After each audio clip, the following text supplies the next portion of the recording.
മഹാനായ സ്വഹാബി അനസ് റളിയല്ലാഹു അൻഹു പറയുമായിരുന്നു, ഇസ്ലാമിലേക്ക് മുസ്ലിമായി കലിമ ചൊല്ലി മുസ്ലിമായതിന്റെ ശേഷം പിന്നെ ഒരു സന്തോഷിക്കുന്ന വിഷയം ഞങ്ങളുടെ ഹൃദയങ്ങൾക്ക് കിട്ടിയത്, ഞങ്ങളുടെ കാതുകൾ കേട്ടത് ഒരു ഹദീസാണ്. ഖാല റസൂലുള്ളാഹി സ്വല്ലല്ലാഹു അലൈഹി വസല്ലം അൻത മഅ മൻ അഹ്ബബ്ത അൻത മഅ മൻ അഹ്ബബ്ത. നിങ്ങൾ ആരെ സ്നേഹിക്കുന്നുവോ അവരോടൊപ്പമാണ്, നിങ്ങൾ ആരെ ഇഷ്ടപ്പെടുന്നുവോ അവരോടൊപ്പമാണ്. ഇതിനേക്കാളും സന്തോഷമുള്ള ഒരു വാക്ക് മുസ്ലിമായതിന്റെ ശേഷം ഞങ്ങളുടെ ചെവികൾ കേട്ടിട്ടില്ലെന്ന് മഹാനായ സ്വഹാബി അനസ് ഇബ്നു മാലിക് റളിയല്ലാഹു അൻഹു. ആര് സ്നേഹിക്കാം? നിങ്ങൾ ഹിന്ദുവിനെ, ക്രിസ്ത്യാനിയെ, സിനിമാ സ്റ്റാറിനെ, കളിക്കാരനെ ഒക്കെ സ്നേഹിച്ചോ, അവരെങ്ങോട്ട് പോകും? അവരുടെ കൂടെ പോകാം. ഇതാണ് ഇസ്ലാമിൻ്റെ വിഷയം. നിനക്കാരെ സ്നേഹിക്കാം, അവരെങ്ങോട്ടാ പോവുക? ആ കൂട്ടത്തിൽ പോകും. അൻത മഅമൻ അഹ്ബബ്ത. ഇത് ജീവിതത്തിൽ ഇനി ഈ ക്ലാസ്സിൽ നിങ്ങൾ ഒന്നും പഠിച്ചില്ല, ഈ ഹദീസ് പഠിച്ചേക്കണം. അൻത മഅമൻ അഹ്ബബ്ത, you will be with those who you love. നിങ്ങൾ ആരെ സ്നേഹിക്കുന്നു അവരോടൊപ്പമാണ്. ആരെ സ്നേഹിക്കുന്നു? അള്ളാഹിൻ്റെ ഔലിയാക്കന്മാരെ സ്നേഹിച്ചാൽ അവരോടൊപ്പം. അഷ്റഫുൽ ഖൽഖിനെ സ്നേഹിച്ചാൽ ഹബീബിൻ്റെ കൂടെയാണ്. അംബിയാഇനെ സ്നേഹിച്ചാൽ അവരോടൊപ്പമാണ്. അതല്ല വലിയ സിനിമ നടീനടന്മാരോടാ വലിയ സ്നേഹം, അതൊക്കെ കഴിഞ്ഞിട്ടേ അന്ന് റസൂലൊക്കെ ഉള്ളൂ. നാം അവർ പോകുന്നിടത്തേക്ക് പോകാം. അത്രേ വിഷയമുള്ളൂ. അൻത മഅമൻ അഹ്ബബ്ത, നിങ്ങൾ ആരെ ഇഷ്ടപ്പെടുന്നു അവരോടൊപ്പമാണ്. എന്താണ് ഇതൊക്കെ പറയുന്നത്? നിങ്ങളുടെ ഹൃദയത്തിൽ നിന്നാണ് നിങ്ങളുടെ സ്വർഗവും നരകവും തീരുമാനിക്കപ്പെടുന്നത്. നിങ്ങളുടെ ഖൽബ് ശരിയായിട്ടുണ്ടോന്നാ? അള്ളാഹുവിൻ്റെ പൊരുത്തത്തിലാണോ ഹൃദയം? അള്ളാഹുവിന് സ്നേഹം കൊടുത്തോ? അള്ളാഹ് പറഞ്ഞ പോലെ ജീവിക്കുന്നുണ്ടോ ഇല്ലയോ? ഇമാം ബുഖാരി റളിയല്ലാഹു അൻഹു ഉദ്ധരിക്കുന്ന ഹദീസുണ്ട്, സ്വഹീഹ് മുസ്ലിമിലും കാണാം. അബ്ദുല്ലാഹി ഇബ്നു ഉമർ റളിയല്ലാഹു അൻഹുമാ, ഉമർ റളിയല്ലാഹു അൻഹുവിന്റെ പുത്രൻ, മുഹിബ്ബുസ് സുന്നഹ്, മഹാനായ സ്വഹാബി, മസ്ജിദുൻ നബവിയിൽ സ്വഹാബികളോടൊപ്പം സുബ്ഹി നിസ്കാരം കഴിഞ്ഞിരിക്കുമ്പോൾ ഓരോ സ്വഹാബികൾ ഇങ്ങനെ കഥ പറയും. നബിയെ, ഞാൻ ഇന്ന സ്വപ്നം കണ്ടു ഞാൻ ഇന്നലെ ഒരു സ്വപ്നം കണ്ടു, അത് ഇന്നതൊക്കെയായിരുന്നു. ഒന്ന് മറുപടി വരും നബിയെ, എന്താണ് ആ സ്വപ്നത്തിന്റെ അർത്ഥം? സ്വപ്ന വ്യാഖ്യാനം ചോദിക്കും നബി തങ്ങളോട് സ്വഹാബികൾ സ്വല്ലല്ലാഹു അലൈഹി വസല്ലം. ഇബ്നു ഉമർ തങ്ങൾ പറയാം, ഞാനാണെങ്കിലും ഒരു സ്വപ്നം കാണുന്നില്ല. അങ്ങനെ ഉണ്ടാവും ചില ആൾക്കാർ, സ്വപ്നേ കാണുന്നില്ല. ചിലർ സ്വപ്നം കണ്ട് ഉറങ്ങാൻ തന്നെ നേരം കിട്ടണില്ല. അങ്ങനത്തെ ഒരു ഉണ്ടാവും. സ്വപ്നേ കാണുന്നില്ല. അബ്ദുല്ലാഹി ഇബ്നു ഉമർ തങ്ങൾക്ക് സ്വപ്നം തന്നെ കാണുന്നില്ല. കൊതിച്ചുപോയി, എന്നെങ്കിലും ഒരു സ്വപ്നം ഞാൻ കാണുകയും അതിൻ്റെ വ്യാഖ്യാനം അല്ലാഹുവിൻ്റെ റസൂലിനോടൊന്ന് ചോദിക്കുകയും ചെയ്യാൻ പറ്റിയിരുന്നെങ്കിലെന്ന്. സ്വന്തം പെങ്ങൾ ഹഫ്സ റളിയല്ലാഹു അൻഹ നബിയുടെ ഭാര്യയാണ്. സ്വന്തം പെങ്ങള് ഹഫ്സ ബിൻത് ഉമർ റളിയല്ലാഹു അൻഹുമാ. പെങ്ങളോട് പറയാം, അങ്ങനെ പെങ്ങൾ നബി തങ്ങളോട് പറഞ്ഞേക്കും. അങ്ങനെ ഒരു രാത്രി അല്ലാഹുവിൻ്റെ റസൂലിൻ്റെ പള്ളിയിൽ ഞാൻ കിടന്നുറങ്ങി. ഞാൻ റബ്ബിനോട് പറഞ്ഞു, അല്ലാഹുവേ, ഇൻ കുൻത തഅലമു ഫിയ ഖൈറൻ ഫഅരിനി ലൈലത റുയാ. പടച്ചവനെ, എന്നിൽ എന്തെങ്കിലും നന്മയുണ്ടെന്ന്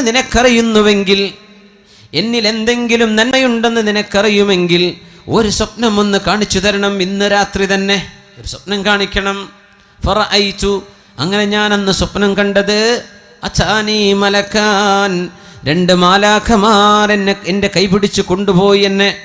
മഹ്ശറയാണ് സമയം, വിചാരണ കഴിഞ്ഞ സമയമാണ്. നരകത്തിൻ്റെ അരികത്തേക്ക് എന്നെ കൊണ്ടുപോയി. രണ്ടുപേരും എന്നെ കൈപിടിച്ച് ഇങ്ങനെ കൊണ്ടുപോയി. ഫറഅയ്തുന്നാർ, ഞാൻ നരകം കണ്ടു. മുഗത്താ, നരകം മൂടിവെക്കപ്പെട്ടിരിക്കുന്നു. വഅലൈഹാ ഗിതാ കൽബിഇരി വഅലൈഹൽ ഗിതാ, ഒരു കിണർ പോലെ ഞാൻ കണ്ടു, അത് മൂടിവെക്കപ്പെട്ടിട്ടുണ്ട്. ഇതാണ് അലൈഹിം നാറും മുഅ്സദ, നരകം അവരുടെ മേൽ മൂടിവെക്കുമെന്ന് ഖുർആൻ പറഞ്ഞതിൻ്റെ അർത്ഥം അതാ. നരകം മൂടിവെക്കപ്പെടാൻ കഴിയുന്നതാണ്. ഞാനത് കണ്ടു. ഫറഅയ്തു ഫീഹി ഉനാസൻ ഖദ് അറഫ്തുഹും, എനിക്ക് പരിചയമുള്ള മക്കക്കാരായ ഒരുപാട് ആളുകൾ അന്നാ നരകത്തിൽ കിടക്കുന്നുണ്ട്. ഞാൻ ഉടനെ പറഞ്ഞു, നഊദു ബില്ലാഹി മിനന്നാർ, അല്ലാഹുവേ, നരകത്തിൽ നിന്ന് കാക്കണേ എന്ന് ഞാൻ വിളിച്ചു പറഞ്ഞു. ഫജാഅ സാലിസ്, മൂന്നാമതൊരു മാലാഖ വന്നു. ആ മലക്ക് വന്നിട്ട് പറഞ്ഞു, ലം തുറ, നിങ്ങൾ പേടിക്കണ്ട. ഞാനങ്ങ് ഞെട്ടി ഉണർന്നു. സുബഹി നിസ്കാരം കഴിഞ്ഞ് എൻ്റെ പെങ്ങളോട് ഹഫ്സ ബീവിയോട് പറഞ്ഞു, ഹഫ്സ, നിങ്ങൾ അല്ലാഹുവിൻ്റെ റസൂലിനോടൊന്ന് പറഞ്ഞു കൊടുക്കിൻ എൻ്റെ സ്വപ്നം, അതിൻ്റെ വ്യാഖ്യാനം എന്താണെന്ന് പറഞ്ഞു തരാൻ പറയിൻ. ഹഫ്സ ബീവി റളിയല്ലാഹു അൻഹ പറഞ്ഞു കൊടുത്തു അല്ലാഹുവിൻ്റെ റസൂലിനോട്, എൻ്റെ ആങ്ങള ഇങ്ങനെ സ്വപ്നം കണ്ടു നബിയെ. നിങ്ങളതിങ്ങനെ കേട്ടിട്ട് പറഞ്ഞു, നിഅ്മർ റജുലു അബ്ദുല്ലാഹ്, നിഅ്മർ റജുലു അബ്ദുല്ലാഹി ലൗ കാന യുസല്ലി ബില്ലൈൽ, നിഅ്മർ റജുലു അബ്ദുല്ലാഹി ലൗ കാന യുസല്ലി ബില്ലൈൽ. രാത്രി നിസ്കരിക്കുമെങ്കിൽ, രാത്രി 2 റക്അത്ത് തഹജ്ജുദെങ്കിലും നിസ്കരിക്കുമെങ്കിൽ അബ്ദുല്ലാഹി വളരെ നല്ല ചെറുപ്പക്കാരനാണ്, വളരെ ഉഷാറാണ് ആള്. പക്ഷേ ആ ഒരു രാത്രി സുബ്ഹിന്റെ മുമ്പ് ഒരു 2 റക്അത്തെങ്കിലും നിസ്കരിക്കുകയാണെങ്കിൽ ആള് മാഷാ അല്ലാഹ്. ബാക്കിയൊക്കെ ക്ലിയറാണ്. 2 റക്അത്ത് രാത്രിയിലെ നിസ്കാരത്തിന്റെ ഒരു കുറവ് കാണുന്നുണ്ട്. ഫമാ തറക്തുഹാ മുൻദു അൻ ഖാലഹാ റസൂലുള്ളാഹ് സ്വല്ലല്ലാഹു അലൈഹി വസല്ലം. അല്ലാഹുവിൻ്റെ റസൂൽ ആ പറഞ്ഞതിന്റെ ശേഷം പിന്നെ രാത്രിയിലെ 2 റക്അത്തെങ്കിലും ഞാൻ നിസ്കരിക്കാതെ പോയിട്ടില്ലെന്ന് അബ്ദുല്ലാഹി ഇബ്നു ഉമർ റളിയല്ലാഹു അൻഹുമാ. അല്ലാഹുമായുള്ള ബന്ധമാണ്. അല്ലാഹുവിന് കുറച്ച് സമയം കൊടുക്കുക. അല്ലാഹുവിന് സമയം കൊടുക്കുന്നത്, ഹൃദയം കൊടുക്കുന്നത്, അല്ലാഹുവിൻ്റെ ഇഷ്ടദാസന്മാരായ സുഅദാ, സന്തോഷം ലഭിച്ച മുഴുവൻ ആളുകളും സമയം റബ്ബിന് കൊടുത്തവരാണ്. അല്ലാഹുവിന് സമയം കൊടുത്തു, ഹൃദയം കൊടുത്തു. തതജാഫാ ജുനൂബുഹും അനിൽ മളാജിഇ യദ്ഊന റബ്ബഹും ഖൗഫൻ വതമആ. تتجافى جنوبهم عن المضاجع يدعون ربهم خوفا وطمعا ومما رزقناهم ينفقون عليكم بقيام الليل. രാത്രി നിസ്കരിക്കണേ എന്ന് പരിശുദ്ധ റസൂലുള്ളാഹി സ്വല്ലല്ലാഹു അലൈഹി വസല്ലം. ഇശാ നിസ്കരിക്കുന്നതിനെ കുറിച്ചല്ലേ പറഞ്ഞത് കേട്ടോ. ഇശ അതിനെ സംബന്ധിച്ച് വർത്താനല്ല, അത് നിസ്കരിച്ചേ പറ്റൂ. രാത്രി 2 റക്അത്തെങ്കിലും അല്ലാഹുവിന് വേണ്ടി തഹജ്ജുദ് നിസ്കരിക്കണം.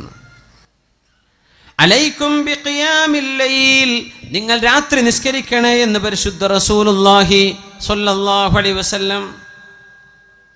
ഫഇന്നഹു ദഅബുസ് സാലിഹീൻ, അത് സജ്ജനങ്ങളുടെ മാർഗമാണ്. വഇന്ന ഖിയാമൽ ലൈലി ഖുർബത്തുൻ ഇലല്ലാഹ്, രാത്രിയുടെ ഈ ഇരുട്ടിൽ എല്ലാവരും കടന്നുറങ്ങുമ്പോൾ വുളു എടുത്ത് 2 റക്അത്ത് നിസ്കരിക്കുന്നത് അല്ലാഹുവിലേക്ക് അടുക്കാനുള്ള മാർഗമാണ്. വമൻഹാതുൻ അനിൽ ഇസ്മി, ചെറുപ്പക്കാർ മനസ്സിലാക്കണം. പലരും ചോദിക്കും, എന്താണ് തെറ്റ് വന്നു പോവുകയാണല്ലോ, തെറ്റിലേക്ക് പോകാതെ മനസ്സിനെ പിടിച്ചു നിർത്താൻ പറ്റുന്നില്ലല്ലോ, അതിൻ്റെ മരുന്നാണ് ഈ പറയുന്നത്.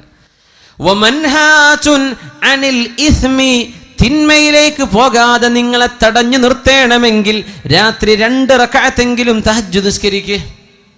തഹജ്ജുദ് നിസ്കരിക്കണം. ആണും പെണ്ണും നിസ്കരിക്കണം.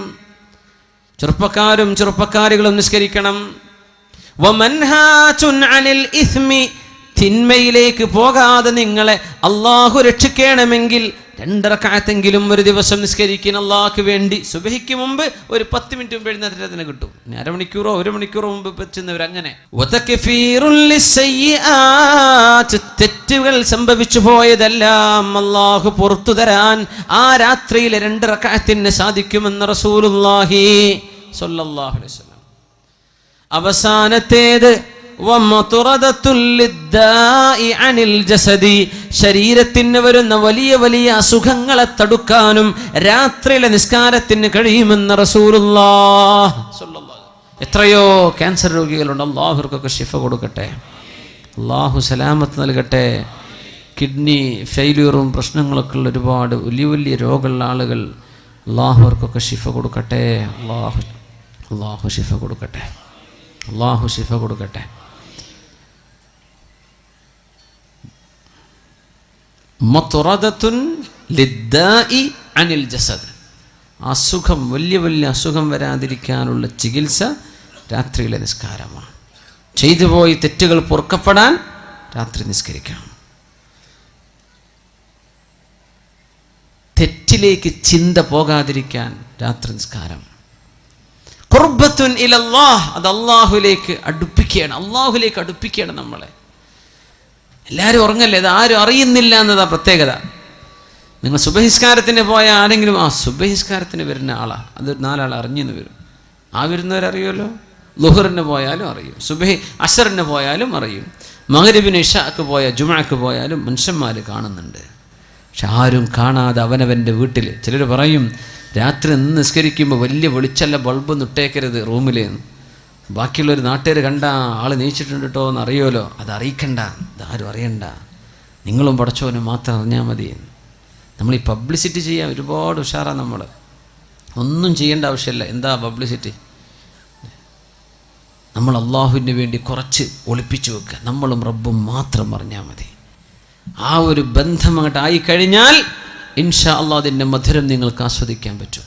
നമുക്ക് ചെറിയ കുട്ടികൾക്കും വലിയവർക്കൊക്കെ പറ്റും, എല്ലാവർക്കും പറ്റും. പണ്ടൊക്കെ പഠിക്കുന്ന കുട്ടികൾ മരണത്തെ ഓർത്തുകൂടാന്നൊക്കെ പറയാം ഉസ്താദന്മാർ അത് പറയുമ്പോൾ. കിതാബിൽ അങ്ങനെ തന്നെ കാണും. ഇന്ന് പഠിക്കുന്ന കുട്ടികൾ നല്ലോ മരണത്തെ ഓർക്കണം എന്നപ്പോൾ പറയേണ്ടത്. അവരാണിപ്പോൾ പിഴച്ചു പോകുന്നത്.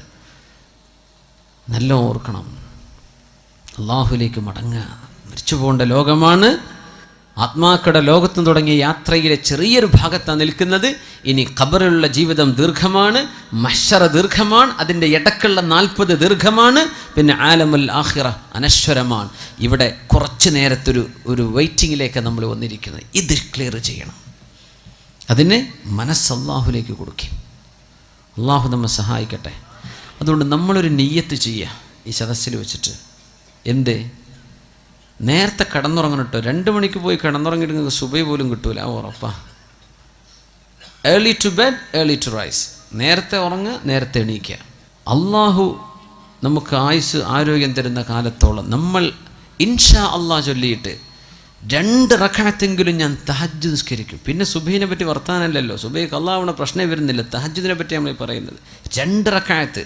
നമ്മുടെ ഈ കാവമ്പടിക്കാർ മുഴുവനും ഈ പരിസര പ്രദേശത്ത് ആരൊക്കെ ഇവിടെ വന്നിട്ടുണ്ടോ നമ്മളൊക്കെയും മരിക്കണവരെ ഞാനത് ചെയ്യും. നമുക്ക് തെറ്റെന്ന് വിട്ടു നിൽക്കണ്ടേ? നമ്മുടെ തെറ്റല്ലാഹു പുറത്തു തരണ്ടേ? നമ്മുടെ ഹൃദയത്തിലേക്ക് ഓരോരോ ചിന്തകൾ വരികയാണ്. ചെറുപ്പക്കാരൊക്കെ നന്നായി ജീവിക്കാൻ നടക്കുന്ന ചെറുപ്പക്കാരെ ചില പെൺകുട്ടികൾ വഴപ്പിക്കുന്നത്, അച്ചടക്കത്തിൽ ഇസ്ലാമിൻ്റെ വേഷമിട്ട് നടക്കുന്ന പെൺകുട്ടികളെ ചില ചെറുക്കന്മാരെ വന്ന് വഴപ്പിക്കുന്നത്. ഇതിന്നൊക്കെ രക്ഷ വേണ്ടേ? അള്ളാഹിൻ്റെ അടുത്ത് രക്ഷപ്പെടണ്ടേ? തിന്മയിൽ നിന്ന് രക്ഷപ്പെടണം. ശരീരത്തിൽ മാരക രോഗം വരാതിരിക്കാൻ എന്തൊക്കെയാണ് പറഞ്ഞത് റസൂലുള്ളാഹി തങ്ങൾ സ്വല്ലല്ലാഹു അലൈഹി വസല്ലം? സ്വാലിഹീങ്ങളുടെ മാർഗമാണത്. പിന്നെ ഖുർബത്തുൻ ഇലല്ലാഹ്, അള്ളാഹുലേക്ക് അടുക്കാനുള്ള വഴിയാണ്. പിന്നെ പറഞ്ഞത് എന്താണ്? അള്ളാഹുവിൻ്റെ ഭാഗത്ത് നിന്ന്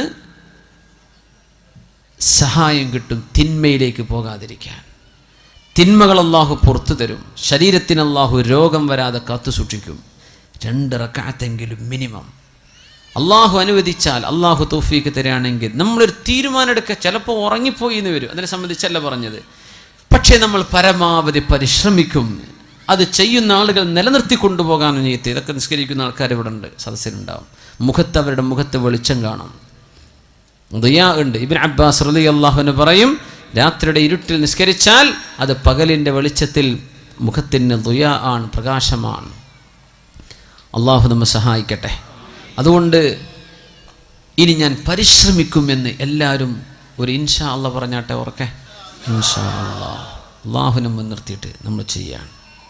ഇതാണ് നിങ്ങളോട് പറയണം. നിങ്ങളാരും 10 രൂപ തരണം എന്നല്ലപ്പോഴും ഇൻഷാ അള്ളാഹിൻ്റെ അർത്ഥം. നിങ്ങളാരും സംഭാവന തരണം എന്നല്ല. ഇപ്പം നിങ്ങൾ നിങ്ങളുടെ ജീവിതത്തിൽ ആരോട് പറയും